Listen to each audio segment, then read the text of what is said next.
प्रभु तेरी वाणी जीवन की रोटी, नैनों की ज्योति अंधेरा मिटाती।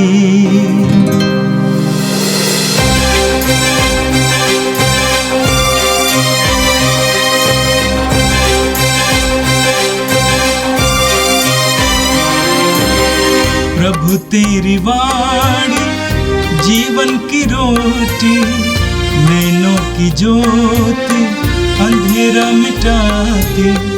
प्रभु तेरी वाणी जीवन की रोटी, नैनों की ज्योति अंधेरा मिटाती। वाणी वाणी वाणी वाणी वाणी पवित्र है, शाश्वत है, जीवन का मन्ना है। 20 अक्टूबर बुधवार। पहला पाठ रोमियों के नाम संत पौलुस का पत्र, अध्याय 6 पद संख्या 12 से 18 तक। आप अपने को मृतकों में से पुनर्जीवित समझकर ईश्वर के प्रति अर्पित करें। अब आप लोग अपने मरणशील शरीर पाप का राज्य स्वीकार नहीं करें और उसकी वासनाओं के अधीन नहीं रहें। आप अपने अंगों को अधर्म के साधन बनने के लिए पाप को अर्पित नहीं करें। आप अपने को मृतकों में से पुनर्जीवित समझकर ईश्वर के प्रति अर्पित करें और अपने अंगों को धार्मिकता के साधन बनने के लिए ईश्वर को अर्पित करें। आप लोगों पर पाप का कोई अधिकार नहीं रहेगा। अब आप संहिता के नहीं बल्कि अनुग्रह के अधीन हैं। तो क्या हम इसलिए पाप करें कि हम संहिता के नहीं बल्कि अनुग्रह के अधीन हैं? कभी नहीं। क्या आप यह नहीं समझते कि आप आज्ञाकारी दास के रूप में अपने को जिसके प्रति अर्पित करते हैं और जिसकी आज्ञाओं का पालन करते हैं, आप उसी के दास बन जाते हैं। यह दासता चाहे पाप की हो जिसका परिणाम मृत्यु है, चाहे ईश्वर की हो जिसके आज्ञा पालन का परिणाम धार्मिकता है। ईश्वर को धन्यवाद कि आप लोग जो पहले पाप के दास थे, अब सारे हृदय से उस शिक्षा के मार्ग पर चलने लगे जो आपको प्रदान की गई है। आप पाप से मुक्त होकर धार्मिकता के दास बन गए हैं। यह प्रभु की वाणी है। संत लूकस के अनुसार पवित्र सुसमाचार अध्याय 12 वाक्य 39 से 48 तक। यीशु ने अपने शिष्यों से कहा, ये अच्छी तरह समझ लो, यदि घर के स्वामी को मालूम होता कि चोर किस घड़ी आएगा तो वो अपने घर में सेंध लगने नहीं देता। तुम भी तैयार रहो, क्योंकि जिस घड़ी तुम उसके आने की नहीं सोचते, उसी घड़ी मानव पुत्र आएगा। पेतरुस ने उनसे कहा, प्रभु, क्या आप ये दृष्टांत हमारे लिए ही कहते हैं या सबके लिए? प्रभु ने कहा, कौन ऐसा ईमानदार और बुद्धिमान कारिंदा है जिसे उसका स्वामी अपने नौकर चाकरों पर नियुक्त करेगा ताकि वो समय पर उन्हें रसद बांटा करे। धन्य है वो सेवक जिसका स्वामी आने पर उसे ऐसा ही करता हुआ पाएगा। मैं तुमसे कह देता हूं, वह उसे अपनी सारी संपत्ति पर नियुक्त करेगा। परंतु यदि वह सेवक अपने मन में कहे, मेरा स्वामी आने में देर करता है, और वो दास दासियों को पीटने, खाने पीने, नशेबाजी करने लगे, तो उस सेवक का स्वामी ऐसे दिन आएगा जब वह उसकी प्रतीक्षा नहीं कर रहा होगा, और ऐसी घड़ी जिसे वह नहीं जान पाएगा। तब स्वामी उसे कोड़े लगवाएगा और विश्वासघातियों को दंड देगा। अपने स्वामी की इच्छा जानकर भी जिस सेवक ने कुछ तैयार नहीं किया है और न उसकी इच्छा के अनुसार काम किया है, वह बहुत मार खाएगा। जिसने अनजाने में ही मार खाने का काम किया है, वह थोड़ी मार खाएगा। जिसे बहुत दिया गया है, उससे बहुत मांगा जाएगा, और जिसे बहुत सौंपा गया है, उससे अधिक मांगा जाएगा। यह प्रभु का दिव्य सुसमाचार है। क्रिस्त प्रभु की जय। मेरे प्रिय भाई और बहनों, आज का पहला पाठ रोमियों के पत्र से लिया गया था। संत पौलुस कहते हैं, अब आप लोग अपने मरणशील शरीर में पाप का राज्य स्वीकार नहीं करें और उसकी वासनाओं के अधीन नहीं रहें। देखिए, हम मनुष्य शारीरिक प्राणी हैं, मानसिक या बौद्धिक प्राणी हैं और आध्यात्मिक प्राणी भी हैं। हमारा शरीर है जिसमें हमारा अस्तित्व निहित है, और हमारा मन है, हमारी बुद्धि है, हमारा हृदय है और हमारी आत्मा भी है। लेकिन दुर्भाग्य की बात है कि अधिकतर मनुष्य अपने शारीरिक आवश्यकताओं के बारे में ही सोचते हैं। शरीर को पुष्ट करना, शरीर को स्वस्थ रखना, शरीर को सुंदर रखना, शरीर की खूबियों को बढ़ाना, शरीर की आवश्यकताओं की पूर्ति करना। प्रभु यीशु कहते हैं मार्कुस के सुसमाचार के अध्याय 14 उसके वाक्य 38 में, शरीर तो दुर्बल है, शरीर दुर्बल है, उसमें कोई शक्ति नहीं है। और यूहन्ना के सुसमाचार के अध्याय 6 उसके वाक्य 63 में कहते हैं, मांस व्यर्थ है, शरीर व्यर्थ है, आत्मा ही जीवन देता है। यह शरीर व्यर्थ है, यह शरीर मिट्टी से बना हुआ है और मिट्टी में मिल जाएगा, ये सच्चाई है। इस शरीर का लंबा अस्तित्व नहीं है, ये भी सच्चाई है। ये शरीर पशु तुल्य है, यानी जानवरों का भी शरीर है। जैसे हमारे शरीर में होता उसी तरह उसमें भी होता है, उसकी भी वृद्धि होती है। वो भी खा पी के मोटे हो जाते हैं, वो सुंदर भी हैं, बदसूरत भी हैं, और वो शरीर और हमारा शरीर भी मिट्टी में मिल जाएंगे। तो ये पशु तुल्य है और ये शरीर आसानी से पाप की ओर झुका हुआ है। शरीर आसानी से पाप की ओर झुका हुआ है क्योंकि वो पशु तुल्य है, वो जंगली है और हम आसानी से पाप में गिर सकते हैं। इसलिए हर विश्वासी को, हर मनुष्य को पाप से शरीर को बचाना है और इसको पवित्रता के मार्ग पर लगाना है। इसी शरीर को हम पाप से बचाकर पवित्रता के मार्ग पर लगा सकते हैं। मत्ती के सुसमाचार के अध्याय 5 उसके वाक्य 29 में हम पढ़ते हैं, प्रभु यीशु कहते हैं, यदि तुम्हारी दाहिनी आंख तुम्हारे लिए पाप का कारण बने, उखाड़ कर फेंक दो। तुम्हारा दाहिना हाथ तुम्हारे लिए पाप का कारण बने, काट कर फेंक दो। क्या मतलब इसका? प्रभु कहना चाहते हैं कि तुम्हें अपने इंद्रियों को अपने वश में लाना है, अपने इंद्रियों को पाप के लिए एक माध्यम नहीं बनाना है, पाप के लिए कारण नहीं बनाना है। अगर तुम्हारी आंखों के द्वारा पाप होता है, उखाड़ कर फेंक दो, अंधा होना बेहतर है।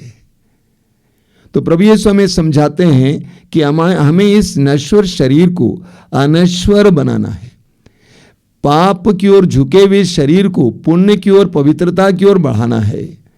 हमारा ये शरीर अधर्म का भी साधन बन सकता है, धर्म का भी साधन बन सकता है। इस शरीर के द्वारा, इस हाथ के द्वारा मैं किसी को मार भी सकता हूँ, मार भी डाल सकता हूँ, पीट भी सकता हूँ, बुराई लिख सकता हूँ। लेकिन इसी हाथ के द्वारा मैं लोगों की सेवा भी कर सकता हूँ, लोगों को आशीर्वाद भी दे सकता हूँ। इसी बोली के द्वारा मैं किसी को चोट पहुंचा सकता हूँ या इसके द्वारा मैं किसी को सांत्वना दे सकता हूँ। इन्हीं आंखों के जरिए मैं बुराई देख सकता हूं या ये आंखें दूसरों के लिए आशीष का भी माध्यम बन सकता है। संत पौलुस हमें बताते हैं, आज के वचन में उन्होंने कहा कि आप अपने अंगों को अधर्म के साधन बनने के लिए पाप को अर्पित नहीं करें। ये शरीर अधर्म का साधन बन सकता है, लेकिन हमें इसको धर्म का साधन बनाना है, धार्मिकता का साधन बनाना है। उसके लिए हमें क्या करना होगा? अपने शरीर को प्रभु को अर्पित करना होगा। जिसने अपने शरीर को पाप के लिए अर्पित किया है वो पाप का दास बनता है। जिसने अपने शरीर को पाप के लिए अर्पित किया वो पाप का दास बनता है। उसके अंदर हर तरह की बुराई आ जाती है, एक पाप से दूसरा पाप, तीसरा पाप, हर बुराई आ जाती है। हमारी नजरों के द्वारा, हमारी जुबान के द्वारा, हमारे हाथों के द्वारा, हमारे कार्यों के द्वारा हम बुराई पर बुराई करते जा सकते हैं। कितने लोग ऐसे हैं जो पूरी तरह से बुराई में लिप्त हैं, उनको भलाई और बुराई का एहसास नहीं होता है, धर्म अधर्म का एहसास नहीं होता है, पुण्य और पाप का एहसास नहीं होता है। भेद नहीं मालूम चलता है, वे पाप में लिप्त हैं। पौलुस कहते हैं हमें अपने शरीर को पाप के लिए अर्पित करके पाप का दास नहीं बनाना है, बल्कि प्रभु के लिए अर्पित करके प्रभु का दास बनाना है। और पौलुस हमें याद दिलाते हैं आप यीशु मसीह में हैं, आपने यीशु पर विश्वास किया है, आपने यीशु को स्वीकार किया है, इसलिए आपको सदा प्रभु का दास बनना चाहिए, यीशु का दास बनना चाहिए। मेरे प्रिय भाई और बहनों, हम सभी के लिए आज का वचन बहुत ही महत्वपूर्ण है। हम शारीरिक प्राणी जरूर हैं, हम शरीर में ही अस्तित्व में बने रहते हैं, लेकिन इस शरीर के द्वारा हम पाप कर सकते हैं और इसको हम पाप के अधीन रख सकते हैं, या इस शरीर के द्वारा पुण्य भी कर सकते हैं और इसको पवित्रता का माध्यम बना सकते हैं, आशीष का माध्यम बना सकते हैं। और आज के समाचार में प्रभु यीशु फिर एक बार हम विश्वासियों को जागते रहने और प्रभु के आगमन का इंतजार करने की आवश्यकता के बारे में बताते हैं। प्रभु कहते हैं ये अच्छी तरह समझ लो, यदि घर के स्वामी को मालूम होता कि चोर किस घड़ी आएगा तो वो अपने घर में सेंध लगने नहीं देता। तुम भी तैयार रहो, क्योंकि जिस घड़ी तुम उसके आने की नहीं सोचते उसी घड़ी मानव पुत्र आएगा। मेरे प्रिय भाई और बहनों, प्रभु ईश्वर ने हम सभी को अलग अलग जिम्मेदारियां दी हैं। उन जिम्मेदारियों को ईमानदारी से निभाना और उस मालिक का इंतजार करना हम हर एक विश्वासी की जिम्मेदारी है। अलग अलग जिम्मेदारियां दी हैं। किसी को परिवार की मालकिन बनाया है, माँ बनाया है, किसी को बाप बनाया है, किसी को जिम्मेदारी दी है प्रभु ने शिक्षा देने की, किसी को जिम्मेदारी दी है धर्मगुरु बनने की, लोगों का नेतृत्व करने की, समाज सेवा करने की, समाज में लोगों की सेवा में लगे रहने की, राजनीतिक रूप से समाज की सेवा करने की। अलग अलग प्रकार की जिम्मेदारियां प्रभु ने हमें दी हैं। इन जिम्मेदारियों को निभाते हुए, ईमानदारी से निभाते हुए, जिन लोगों को हमारे अधीन रखा है उनके प्रति ईमानदारी बरतते हुए, ईमानदारी से निभाते हुए जो अपने मालिक का इंतजार करेगा, प्रभु कहते हैं जब मालिक आएगा उसकी ईमानदारी और उसकी सेवा को देखकर वह बड़ी बड़ी जिम्मेदारियां देगा। लेकिन ठीक इसके विपरीत प्रभु कहते हैं अगर वो सेवक जो अपने मन में कहे मेरा स्वामी आने में देर करता है और वो दास दासियों को पीटने और खाने पीने और नशेबाजी करने लगे, तो उस सेवक का स्वामी ऐसा दिन आएगा जब वो उसकी प्रतीक्षा नहीं कर रहा होगा और ऐसी घड़ी जिसे वो नहीं जान पाएगा, तब स्वामी उसे कोड़े लगवाएगा और विश्वासघातियों को दंड देगा। इस संसार में अलग अलग प्रकार के लोग हैं। कुछ लोग ऐसे हैं जो चाहे लोग देखें या ना देखें, कोई उनके ऊपर हो, निरीक्षक हो या ना हो, ईमानदारी से अपनी जिम्मेदारियां निभाते हैं और इंतजार करते हैं कि मेरा मालिक आएगा, मुझे उसके लिए प्रतिफल देगा। बहुत से लोग ऐसे हैं, ईमानदारी से एक बाप या माँ या अपने शिक्षक या किसी तरह की जिम्मेदारी दी गई है उसको निभाते हैं। लेकिन कई लोग ऐसे भी हैं जो अपनी जिंदगी को हल्के से लेते हैं, खाने पीने ऐश आराम में नशे में बिताते हैं, लोगों को मारते पीटते अन्याय करते हैं। प्रभु स्पष्ट शब्दों में कहते हैं उनको दंड दिया जाएगा, उनको दंड दिया जाएगा। आगे दंड के बारे में प्रभु कहते हैं जो जानता था कि अपना मालिक क्या चाहता है तब भी उसने नहीं किया, उसको ज्यादा दंड दिया जाएगा। लेकिन जो नहीं जानता था उसको हल्का दंड दिया जाएगा। जिसको जितना दिया गया है उसके अनुसार उसका न्याय किया जाएगा। समाज में जिनके ऊपर जिम्मेदारियां रखी गई हैं उनको अगर वो ईमानदारी से ना निभाएं उनको बड़ा दंड मिलेगा। विशेष करके हम विश्वासी और मसीहियों के सत्य को जानना है। प्रभु ने हमें सुसमाचार सुनने, सच्चे ईश्वर को जानने, ईश्वर की आज्ञाओं को जानने का वरदान दिया है, तो प्रभु हमसे ज्यादा उम्मीद रखते हैं।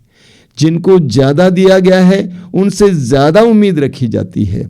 हमसे ज़्यादा उम्मीद रखी जाती है कि हम प्रभु की आज्ञाओं का पालन करें, प्रभु के वचनों के अनुसार जीवन जिएं। आज का वचन हम में से हर एक को ललकार रहा है, चुनौती दे रहा है कि हमें प्रभु की आज्ञाओं के अनुसार जीवन जीना, जो कार्य हमें सौंपा गया है ईमानदारी से जीना। हालांकि कठिन है, एक माँ की जिम्मेदारी, बाप की जिम्मेदारी, समाज सेवक की जिम्मेदारी आसान नहीं है, कठिन है, लेकिन जो ईमानदारी से जीता है प्रभु उसको अच्छा प्रतिफल देगा।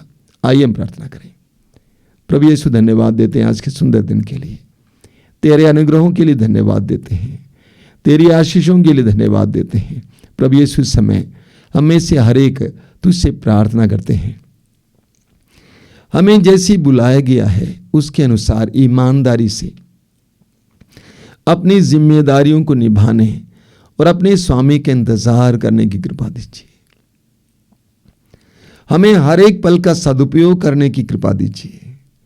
हमें हर पद और हर अवसर का सदुपयोग करने की कृपा दीजिए।